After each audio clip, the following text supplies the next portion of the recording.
Los contenidos entonces de estos 3 días van a ser contenidos de neurociencia. Y la estructura va a ser, les voy a dar algunos referentes que yo tengo de neurocientíficos y sus obras. De manera que les daré el nombre de quién he tomado las ideas y les daré un libro por si luego quieren comprarlo, leerlo o seguir aprendiendo. También se puede buscar en internet y encontrarán muchas publicaciones y son personas que están vivas, que están hoy en día en los medios de comunicación, para que puedan hacer crecer lo que yo les cuente. Y el índice de hoy va a ir así. Primero vamos a presentar la importancia del desarrollo del cerebro en nuestra especie. El córtex cerebral es el más complejo de todas las especies que hay en la Tierra. Después vamos a ver el cerebro rector, nuestro cerebro más adulto y el que se ha desarrollado de una manera más notable. Y por último voy a terminar haciéndoles reflexionar sobre si es mejor tener raciocinio potente y en qué medida necesitamos sentimientos o emociones para que ese raciocinio sea eficaz. ¿Necesitamos el corazón y el cerebro? ¿Nos basta desarrollar el cerebro? Seguro que muchas respuestas ya empiezan a venir a sus cabezas. Vamos a ver. Mi primer referente de neurociencia es Susana Herculano Houser. Es una neurocientífica brasileña, es joven y desde muy jovencita desarrolló una técnica para contar neuronas. Se llama el fraccionador isotrópico. ¿Qué hizo? Hacer una sopa de neuronas en la que unos tejidos cerebrales de distintas especies eran deshechos por un detergente especial para que se depositaran los núcleos neuronales en un pequeño tubito, hacer una sopa de neuronas y contando una gotita de esas neuronas, saber cuántas había en cada una de las especies. Siempre se había dicho que el número de neuronas era infinito, que era como las estrellas del cielo, pero nadie se había parado a contarlas, hasta Susana. Y tiene unas teorías tan maravillosas del desarrollo del cerebro humano, que es lo que les voy a presentar aquí. Su obra de referencia que pueden chequear en español se llama La ventaja humana. Está editado en Biblioteca Budirán y es de 2018. Dice Susana, nuestro cerebro es notable, es formidable, pero no es especial en el sentido de que no se ha saltado las reglas de la evolución. Nosotros los humanos creemos que hemos hecho un cerebro diferente, de otra materia. No. Nuestro cerebro tiene la misma materia que el resto de los cerebros de toda la cadena evolutiva. No tiene propiedades exclusivas, pero estamos todos de acuerdo en que es formidable. ¿De dónde viene la ventaja humana? Si estamos hechos del mismo material que los cerebros de nuestros primos, los primates. ¿En qué es diferente? La ventaja empezó a estimarse en el número de neuronas. Bueno, será que según el tamaño del cerebro, los cerebros más pequeños son menos inteligentes que los cerebros más grandes, que fueran a peso. Peso de cerebro igual a capacidades cognitivas. Os pongo aquí a un chimpancé y a una vaca y ambos tienen 400 gramos de cerebro. Me apoyará la idea de que no son igual de inteligentes la vaca y el chimpancé. ¿Les parece que uno de ellos es más listo que el otro? Sí. El chimpancé es más avispado. Y la vaca, bueno, pues le da lo que le da. Ambos son mamíferos y ambos tienen el mismo peso de cerebro. Fíjense en la foto de al lado. Nosotros somos la única especie que está estudiando su propio cerebro y el cerebro de los demás. ¿No es formidable? Entonces, a dos tamaños iguales no hay propiedades mentales igual de desarrolladas. No es cuestión. ¡Ay, y el cuerpo! Es que el cuerpo de la vaca es bastante más grande. Tiene 400 gramos de cerebro para muchos kilos. Pues por ahí va a ir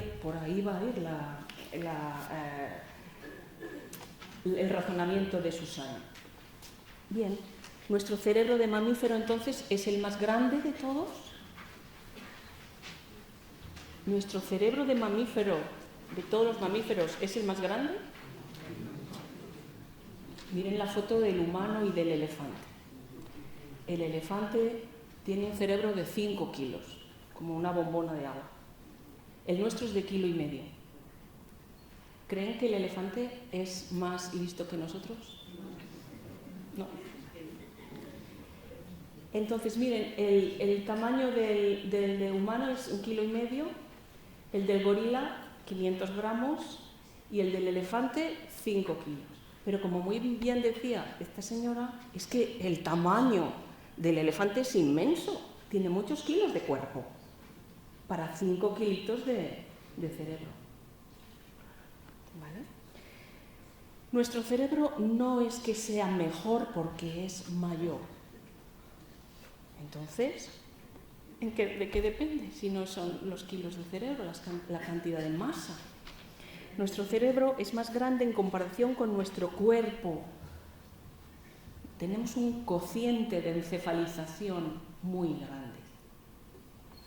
En relación con nuestros cuerpos, los 500 gramos de cerebro del gorila van con 160 kilos de peso y nosotros tenemos 1,5 kilos de cerebro para pesar una media de 70 kilos. Nuestro 2% de masa corporal está dedicada a pensar.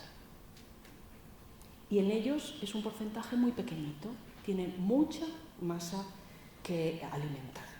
Y digo masa que alimentar porque el cerebro es un gran consumidor de glucosa y de oxígeno.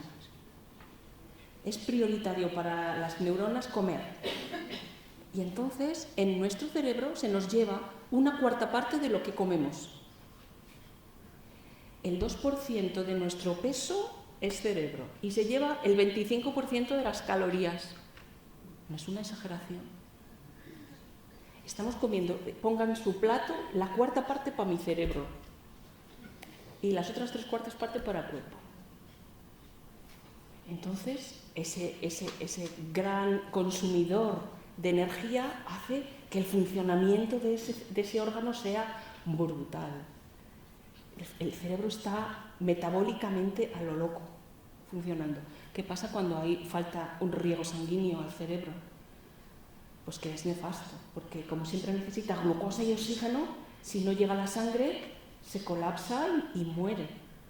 Es necesario, muy necesario, que se alimente bien, que le llegue bien el oxígeno, que movamos el corazón para que siempre le llegue glucosa y siempre le llegue alimento.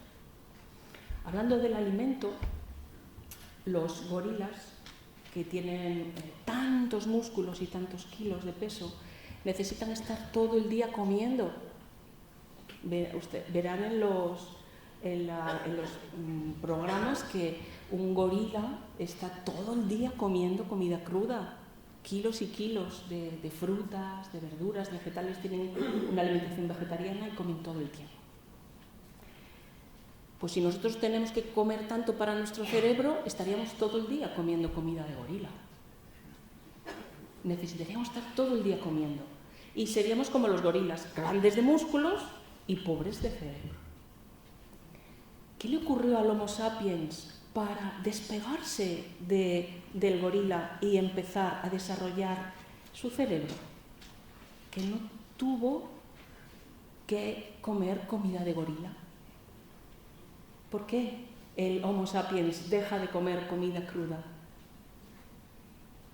Porque inventó el fuego, descubrió el fuego. Y puso la comida encima del fuego. Cocinó su comida cruda y empezó a obtener calorías a gran velocidad y en gran rendimiento. De manera que cocinando carne, rápidamente tenía un montante de calorías y de nutrientes de alto valor biológico ¿Qué se comía su cerebro? Ya no tenía que estar buscando comida todo el día. Y como no tenía que buscar comida todo el día, podía hacer otras cosas. Podía cazar, podía hacer agricultura, podía hacer cultura, podía hacer sociedad, podía hablar con los demás, podía cantar, podía celebrar. Entonces tenemos que dar gracias a que la cocina y el cocinar alimentos nos permite no estar todo el tiempo buscando comida, como los recolectores, las tribus de recolectores se pasan el día buscando comida, y dedicar nuestro tiempo a hacer actividades para desarrollar nuestro cerebro. A lo largo de los años hemos conseguido que el número de neuronas de nuestro cerebro sea como las estrellas de la Vía Láctea. ¿Cuántos millones de neuronas habrá? O millones de estrellas. Digan un número.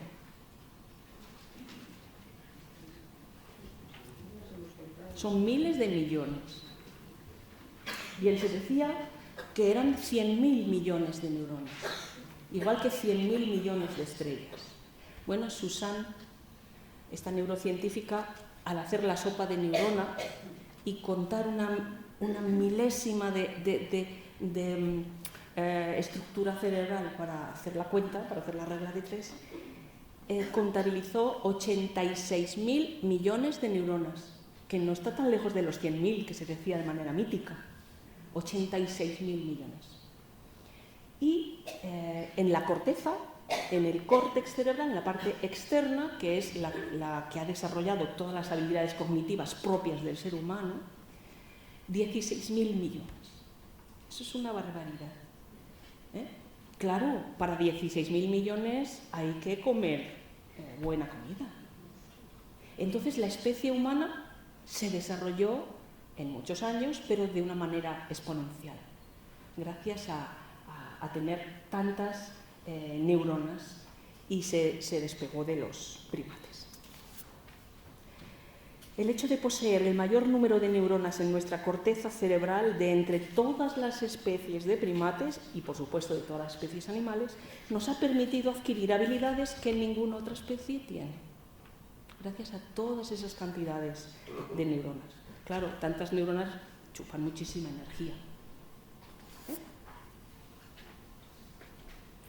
Bueno, único y extraordinario.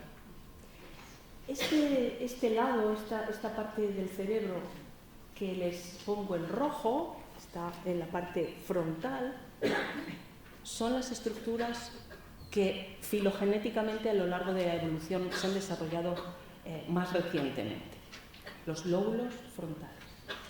Y ontogenéticamente, es decir, a lo largo del nacimiento hasta la muerte del ser humano, en esa historia personal del individuo, también es la que más se desarrolla. Se desarrolla tantísimo porque nace inmadura. El bebé no tiene prácticamente esas conexiones frontales establecidas, viene sin desarrollar. El niño con 6 años empieza a madurar, pero todavía no tiene un cerebro adulto. Dense cuenta si están en un autobús y un niño de este crío, de a lo mejor 3 añitos, 4 añitos, va a entrar al lado de su asiento y les pisa un pie y les hace un daño horrible. ¿Qué dirían? Ay, pobrecito, no se preocupe, no me duele, no se preocupe. Es pequeño, no le atribuyo ni mala intención, ni le atribuyo que tenga madurez para saber la regulación social que tenemos que hacer con los demás. Ahora, si un adolescente pasa sin cuidado y me pisa, lo regaño, digo, oye, guapo, mira por dónde pisas. Y si ya es un adulto bien formado, ya puedo atribuir una mala intención. A lo mejor digo, oiga, por favor, no avasalle. Pero al chiquitín no le dices no avasalle, dices qué rico. Porque el cerebro frontal, el cerebro adulto, se va desarrollando progresivamente y no le atribuimos madurez hasta que no estamos en la segunda década de vida. Los adolescentes tienen el frontal en auténtico baile de neuronas. No se les puede pedir estabilidad ninguna. Y claro, cuando hemos criado adolescentes, no nos explicábamos cómo tenían ese comportamiento. Y es porque tantas neuronas se tienen que formar, conectar, ordenar, organizar, que demasiado que ellos mismos acaban entendiéndose en día. Muchos, al principio no se entienden, pero al final acaban entendiéndose. Bien, es algo ontogenéticamente evolutivo. Y es que estos lóbulos tienen unas funciones muy importantes. Uno de los ejemplos más interesantes o que me vinieron a la mente de una toma de decisiones adulta y como extraordinaria se ve en el aterrizaje de emergencia que se hizo en el río Hudson el 15 de enero de 2009. ¿Se acuerdan? Que un piloto aterrizó de emergencia en un río y salvó a todos sus viajeros. Bien, esto se hace gracias al cerebro frontal, que toma decisiones en cuestión de segundos, analizando un espacio-problema único que nunca había vivido, analizando las posibilidades del entorno, las posibilidades de la máquina y bajo la responsabilidad solo y auténtica de uno, de su propio cerebro, hacer las maniobras correspondientes para llevarlo a término. Sería la capacidad de resolución de problemas dificilísimos no estudiados. Y es que nuestro cerebro frontal no se guía solo por lo que ha estudiado, sino que tiene una capacidad de asociación de emociones, contextos, memoria, conocimiento del mundo, previsión del futuro, y todo a la vez. Es un gran director de orquesta, nuestro cerebro frontal. Yo suelo hacer la metáfora de la auriga de las cuadrigas griegas, el que lleva las riendas de 4 caballos, iba en una especie de carro, ¿recuerdan los romanos y los griegos? Pues es ese rector, ese cerebro rector que lo lleva todo adelante y que tiene que organizar la fuerza y la potencia de los 4 caballos para que vayan en la misma solución, en la misma línea. Recoge la información de los sentidos. Este piloto tenía que ver la información del contexto, la información almacenada en la memoria. ¿Qué conozco del aterrizaje? ¿Qué conozco de las condiciones del tiempo? ¿Qué conozco de mi máquina? ¿Qué conozco de...? Por eso es muy importante ser culto para resolver problemas, tener experiencia, bagaje. ¿Me ha pasado esto alguna vez a mí? ¿Alguna vez resolví esto de alguna forma? A lo mejor ha tenido que hacer una analogía de que ha estudiado un amerizaje en el mar y lo ha tenido que trasladar a una ciudad. Y luego la información que viene del sistema límbico, del sistema emocional. ¿Cómo me siento? ¿Cómo manejo mi ansiedad? ¿Cómo manejo el miedo, el pavor? ¿Cómo tranquilizo a mi tripulación? Tampoco se puede actuar de manera, digamos, fría. Tiene que ser frío, pero también escuchar a su sistema emocional. Vamos a ver algunas de las funciones de los lóbulos frontales. Ese ejecutivo central, ese auriga, ese director de orquesta, es un perfecto sistema de planificar, regular y controlar, como el auriga, todos los procesos psicológicos. Sus funciones son las que atribuimos a los adultos. No le podemos pedir esto de planificarse al adolescente. Esto de resolver problemas de manera juiciosa al adolescente. Esto de manejar los sentimientos al adolescente, sino al adulto. Coordina y selecciona múltiples procesos. La atención, la memoria, la información que viene desde el cuerpo. Organiza mis motivaciones. Yo no hago lo que me apetece. Hago lo que me conviene. ¿Eso hacen los adolescentes? No, hacen lo que les apetece. Pero cuando ya tienes una rienda al instinto, pues dices, no me voy a comer este bombón, no me conviene, se me sube la glucosa. ¿Qué pasa? Que hay veces que con la edad también se nos suelta una rienda. Y dices, hombre, si desde la adolescencia, hasta la adolescencia estuve agarrando estas riendas y ahora se me suelta. Pues señores, es que también el cerebro frontal se suelta pronto. Se suelta pronto y encontrarán muchos ejemplos de personas que ya se dejan un poquito ir no a la voluntad, sino, bueno, pues yo ya hago lo que me apetece, me como este pastel y ya me tomaré mi metformina. También se puede soltar. La participación y la intencionalidad de nuestras acciones, el por qué hago las cosas y para qué. No actuar sin ton ni son.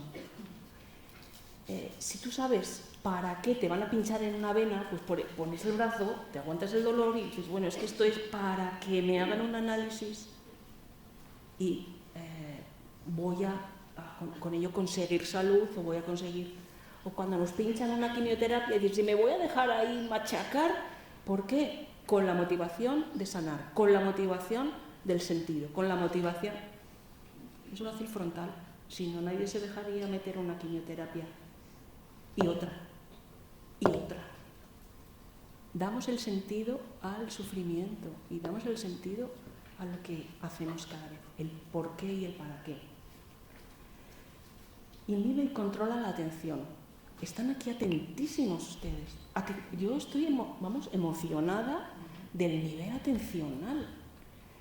Los alumnos de 18 están con las pantallas y me están atendiendo por el rabillo del ojo y el rabillo de la oreja. Y están en paralelo atendiendo a su móvil, a su pantalla, a sus ideas y no me prestan atención. Tirar de la rienda atencional y sostenerse 1 hora en una conferencia, señores, es el lóbulo frontal. La permanencia. Y si me estoy aburriendo, pues me centro otra vez y si me escapo, vuelvo otra vez a la tarea. La persistencia en la tarea es también una capacidad frontal, persistir, no dejarlo. Y la flexibilidad cognitiva. Pensar en una cosa o hacer una cosa, cambian las condiciones y me modifico. Cambian las condiciones y modifico mi comportamiento. No nos adaptamos constantemente a los cambios. Esa flexibilidad cognitiva, no ir a piñón, no ir en automático. Es que a mí esto siempre me va bien. Eso no es solucionar problemas. Si siempre hacemos lo mismo con lo mismo, obtendremos lo mismo. Nuestra capacidad de resolver problemas procede de nuestra flexibilidad mental. Y ser creativo a veces con los problemas, con la solución de problemas. ¿Cuántas veces hemos descubierto una nueva solución? Pues por una casualidad o porque cambiamos un ingrediente. Uy, esto está mejor así. Pues es una gran capacidad del lóbulo frontal. Se relaciona con la memoria de trabajo, el rescate de nuestros datos. Cuando planificamos estamos constantemente recogiendo datos que conocemos para poder operar. Sin memoria no hay planificación, sin memoria no hay resolución de problemas. Organizar el mundo en categorías, conocer las cosas ordenadamente. Y cuando yo evoco en ustedes un conocimiento cerebral, estarse acordando de otro año, o estarse acordando de algo que vieron o algo que leyeron, esa organización nos hace poderosos a la hora de conocer las cosas y de estudiar las cosas. Otra de las riendas es el control de nuestro propio comportamiento. Un crío que estuviera por aquí ya estaría corriendo porque no aguanta sentado. Entonces le apetece moverse y se mueve y le apetece subirse al asiento y se sienta y si tiene calor pues se desnuda. Y decimos, qué majo, mírale, quítale la ropa que parece que tiene calor. Bueno, pues nosotros igual nos duele algo y no nos movemos. Tenemos una pierna dormida y estamos aquí quietos. Nos duele algo y no estamos allá. Tenemos calor y no nos quitamos ropa. ¿Por qué? Porque controlamos nuestra conducta al contexto. A nuestro contexto. Si en este contexto hay que comportarse en silencio, aunque se me ocurren 1000 cosas que decir, pues no levanto la mano, lo pienso para adentro. Porque el contexto nos condiciona y nos marca el comportamiento. esa cognición social, ese pensar en el otro que tengo al lado, le comprendo y me comporto de manera cooperativa con él, es una función cerebral también frontal. Y luego, una de las riendas más importantes es el control de las emociones. El adolescente salta en llanto, salta en risa constantemente porque no se regula, igual que los bebés. Los bebés solo tienen emociones crudas que manifestar, alegría, tristeza, dolor, ira, y luego todo eso se va centrando hasta que uno sabe controlar sus emociones en la expresión que le dicta el contexto. No que luego no seamos expresivos, no, pero es que simplemente en la geografía española la emoción se expresa distinto en el norte que en el sur. Ya nos regulamos en función de la expresividad de nuestros iguales. Aprendemos a expresarnos así. ¿No creen que es maravilloso todo lo que lleva el frontal? Es como demasiado. Es como demasiada responsabilidad. ¿Qué ocurre? Que cuando se daña el frontal tenemos problemas. Demos una pedrada a la auriga, tengamos un ictus frontal, tengamos una caída, ¡pum!, con un daño frontal. ¿Se imaginan? Que se puede liar importante. Todo lo que hemos dicho se altera cuando se alteran las estructuras físicas del lóbulo frontal. Nos quedamos sin director de orquesta. Entonces me parece muy interesante la siguiente parte, en la que les voy a dar la referencia de Antonio Damasio. Es portugués, es un neurocientífico muy interesante. En lenguaje, en afasias, en nuestro campo es muy citado. ¿Le conocen? Bueno, pues Antonio Damasio fue Premio Príncipe de Asturias en 2005 a ciencia y tecnología. A lo mejor le conocen de eso. Y investiga mucho en problemas de neurociencia básica, la mente, el lenguaje, las redes neuronales, la toma de decisiones, las emociones. Es muy interesante. Y si quieren ustedes leer sobre esto, les recomiendo El extraño orden de las cosas, también de 2018. Tiene muchas obras, todas son muy interesantes. Pero está en Destino y él habla de la importancia de la toma de decisiones del frontal respecto a las emociones, al control emocional. Vamos a ver sobre ello. Él dice que la zona frontal del cerebro tiene un importante papel a la hora de vincular las motivaciones presentes con objetivos futuros. Nos conecta el aquí y ahora con lo que va a ocurrir. Eso nos permite situar metas a largo plazo. Es decir, voy a hacer una dieta, voy a terminar una carrera, voy a hacer un hobby, voy a viajar y enfocar, poner una meta a largo plazo y dirigir la conducta y la motivación hacia esa meta. 2. Nos permite la capacidad de renunciar a recompensas inmediatas por un fin a largo plazo. Anda que no renunciamos a cosas por un fin a largo plazo. Cuando estamos criando hijos, estamos renunciando a todo con el fin de la crianza.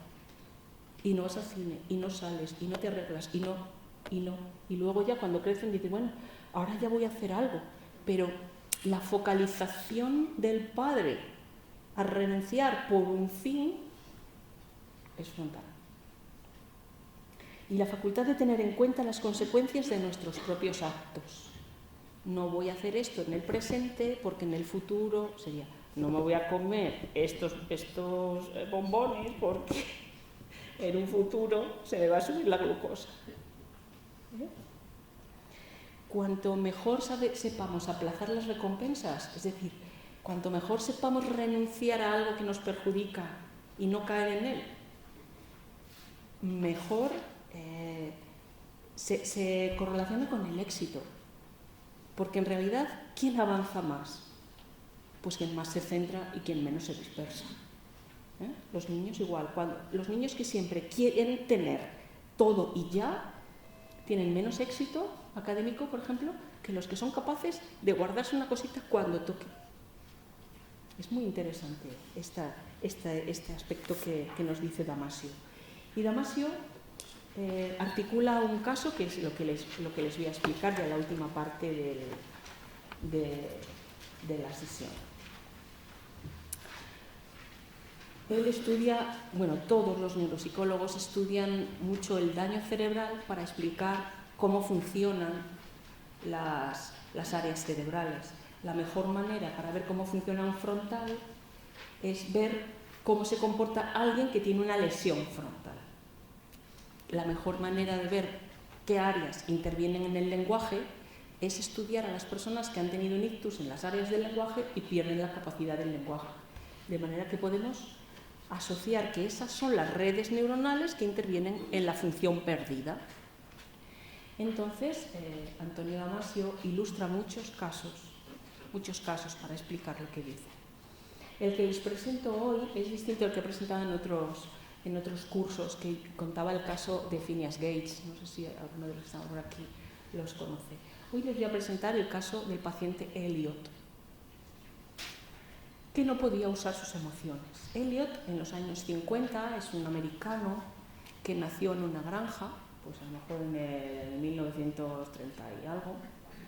Era el mayor de 5 hermanos y trabajaba, como los americanos hacen, trabajó mucho para poder costearse la universidad, para poder estudiar, poder trabajar y poder salir de la granja e irse a trabajar a una empresa. Con 25 años ya estaba casado y tenía 2 hijos.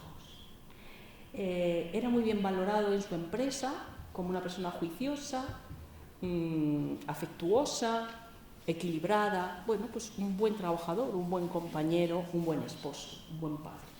¿Vale? En 1975, cuando tenía 35 años, tiene un tumor en la región frontal. Un tumor benigno que se llama meningioma. Está ubicado, este es su resonancia magnética. Bueno, esto es un TAC. ¿Ven ustedes que tiene aquí negro? Es porque han reseccionado, han quitado ese polo frontal derecho. Y en el lado izquierdo, bueno, quitaron menos. Lo demás está perfectamente. ¿Vale? Este es una vista lateral y se ve todo lo que han reseccionado. Todo este polo que decíamos que era tan importante, que era el rector, pues es extirpado. Salió bien la operación, se repone en 3 semanas de la cirugía, parece que se encuentra bien, no hay complicaciones. ¿Y qué ocurre? Pues Damasio le pasa pruebas de inteligencia y, maravilla, las pruebas de inteligencia están bien. Se puede decir que es tan inteligente como antes. Si antes tenía un CI, un cociente intelectual, pues de 110, hacía las tareas y volvía a sacar 100. Ahí no residía la inteligencia, en ese trocito del lóbulo frontal. Entonces él se incorpora con toda naturalidad a su vida cotidiana. Amigos, no podía no pasar nada. Empezaron a encontrar que algo fallaba en él. Lo que le ocurría es que empezó a enroscarse en la toma de decisiones. No sabía decidir y tampoco sabía decir si lo que decidía era bueno para él o era mal para él. Por ejemplo, le esperaban para que hiciera una tarea y no entregaba la tarea. No la entregaba y era porque estaba dándole vueltas a todas las posibilidades de realización de esa tarea. Quedaban en un momento dado y no llegaba. ¿Qué te ha pasado? Y es que no sabía qué ropa tenía que ponerse para ese acontecimiento. Se enroscaba en la toma de decisiones, entraba en bucle, no sabía decidir. Y eso sí hemos estudiado que la toma de decisiones sí era frontal, pero era inteligente. Estábamos dando con una de las riendas que parece que estaba conectado con el lóbulo frontal. La decisión, decidir. por qué Eliot no podía decidir. Damasio idea un experimento y bajo la hipótesis de que no siente ese impulso emocional de esa corazonada, de decir, esto me conviene, ¿no? Sino que solo operaba de manera racional y nunca sabía el peso, la decisión que más pesaba para tomarla. Entonces expone a él y a otros pacientes operados en la misma zona, que les falta la zona orbitofrontal, a que vean estímulos para ver lo que sienten. Y le pone estímulos neutros, pues una naranja, una botella, que no te hace sentir ni bien ni mal. Imágenes que te hacen sentir bien, pero situaciones sociales complejas. Es decir, un cumpleaños, la foto de un cumpleaños te debe hacer sentir bien. La foto de un accidente de tráfico te debe hacer sentir mal. Pero son situaciones sociales, complejas, de cerebro frontal. ¿De acuerdo? Por ejemplo, observar una foto de un maltrato. ¿Cómo te tiene que hacer sentir? Mal. De una boda, te tiene que hacer sentir bien. Bien, pues estos pacientes, curiosamente, no sentían nada al ver actuaciones sociales representadas de carácter positivo o negativo. No sentían. Ahí Eliot se dio cuenta de que le fallaba algo. Hasta que no se vio que no sentía nada, creía que estaba normal, no se daba cuenta. ¿Cómo se sabe uno si está sintiendo, se está emocionando, tiene una emoción? Porque se mide la actividad galvánica de la piel. Se pone un electrodo y uno suda cuando se siente angustiado. Y entonces se ve el cambio galvánico de la piel cuando tú ves una acción aversiva, un asesinato, pues a todos nos responde la piel de manera automática. Pues había descubierto lo que ocurría, y es que el cerebro rector necesita leer el carácter emocional de la situación, el contexto emocional, para decidir.